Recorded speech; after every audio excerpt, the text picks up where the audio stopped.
Good evening, visitors. Welcome to the Australian War Memorial's last post ceremony. My name is Troy Clayton, and joining us today from the Royal Australian Air Force is Squadron Leader Andrew Lloyd. This evening, we warmly welcome Group Captain Matt Cottrell, retired, representing the Air Force Association. We welcome the veterans who have served, those that are still serving, and the families that love and support them. We also acknowledge the members of the RSL Services Clubs Association, RSL Victoria, and RSL Queensland, who are watching this ceremony broadcast across Australia. During this evening's ceremony, wreaths will be laid at the base of the Pool of Reflection by visitors to the memorial. If you're able, please stand and join in singing the National Anthem.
Thank you. If you're able, please be seated.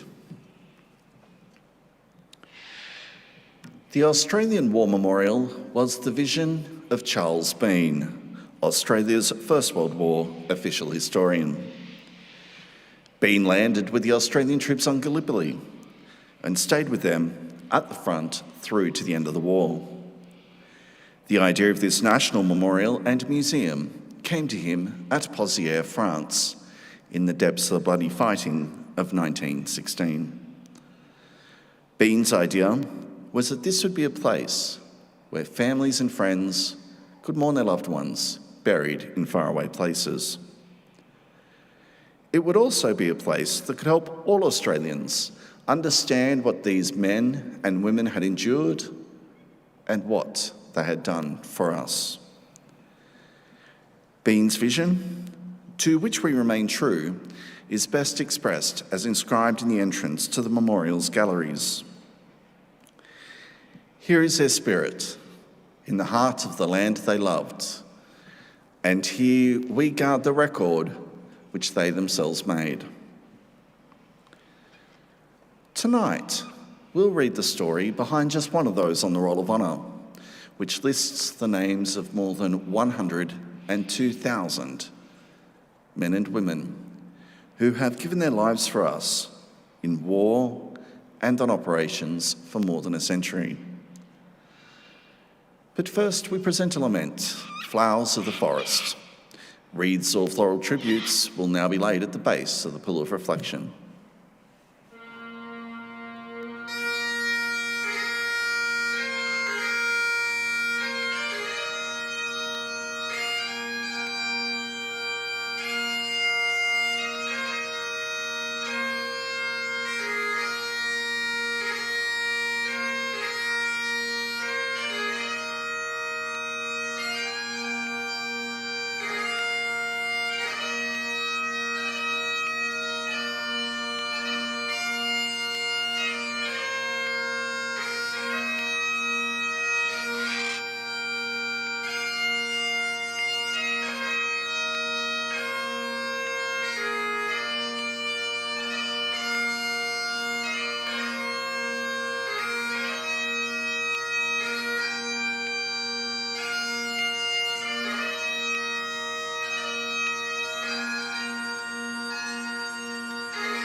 Today we remember and pay tribute to Flying Officer Peter John Hammond.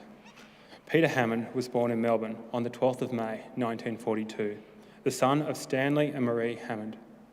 The Hammond family later moved to Toowoomba in Queensland, where his father worked as a telegraph operator with the Queensland Railway. Peter attended East Toowoomba State School and the Toowoomba Grammar School. In 1938, he won the Thallen Medal, awarded to the children of the Queensland Railway employees who secured the highest marks in the junior public exam. He then placed third in the public service exam and received a scholarship from an accountancy college. When he enlisted in the Royal Australian Air Force Reserve on the 19th of May 1941, Hammond was 19 and was working as a clerk in the Stamp Duty's office at the Treasury Building in Brisbane. He underwent months of training before embarking for Canada in March 1942. As part of the Empire Air Training Scheme, he was one of almost 27,000 RAAF pilots, navigators, wireless operators, air gunners, and flight engineers who joined Australian and British squadrons in Britain throughout the course of the war. Hammond trained as a navigator. He was commissioned as a pilot officer in August, and in October, he left for the United Kingdom. Initially based with number 420 Squadron, Royal Canadian Air Force, flying Vickers Wellington. In June, he went with his squadron to North Africa in support of the invasion of Italy. Returning to England in October, Hammond underwent night operational training before joining number 467 Squadron, RAAF, on the 6th of May 1944. 5 days later, he was part of an attack on a military camp in Borglepole in Belgium. The aircraft in which he was navigator failed to return to base, and he was later declared killed in action. Witnesses said the aircraft had crashed around midnight, 2 kilometres west of the target. Another Australian, Group Captain John Barmer, also died in the crash, as did British Flight Sergeants Barber and Connolly. Flying Officers Ward and Watson, Flight Lieutenant Morton Hare, and Sergeant Stevens. The bodies of the crew were recovered by the Germans and buried at Sint-Trudian, some 30 kilometres to the south. After the war, their remains were reinterred at Heverley War Cemetery. Hammond's commanding officer wrote to his mother in praise of her son, saying, "The loss of Flying Officer Hammond has deprived the squadron of a navigator of great promise, whose characteristic skill and courage were an inspiration to all of us." Flying Officer Peter John Hammond was 21 years old. He is commemorated on the Second World War Honour Board at the Toowoomba Grammar School, and his name is listed on the Roll of Honour on my left, amongst 40,000 Australians who died while serving in the Second World War. A photograph of his headstone is displayed today beside the pool of reflection. This is but one of many stories of service and sacrifice told here at the Australian War Memorial. We now remember Flying Officer Peter John Hammond, who gave his life for us, for our freedoms, and in the hope of a better world.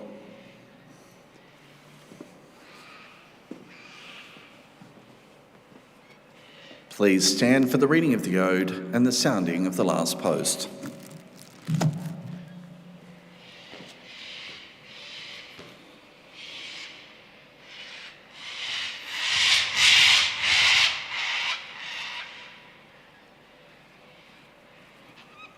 They shall grow not old, as we that are left grow old. Age shall not weary them, nor the years condemn. At the going down of the sun, and in the morning, we will remember them. We'll remember them.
lest we forget. Lest we forget.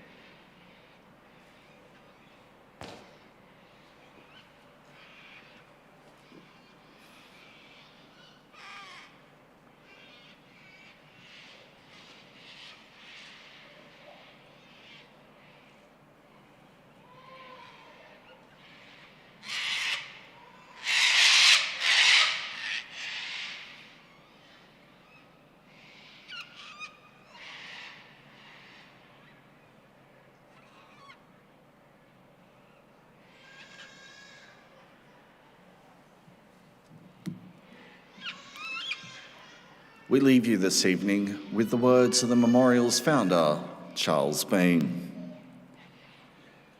Many a man lying out there at Poziere or in the low scrub of Gallipoli, with his poor, tired senses barely working through the fever of his brain, has thought in his last moments, well, it's over. But in Australia, they will be proud of this.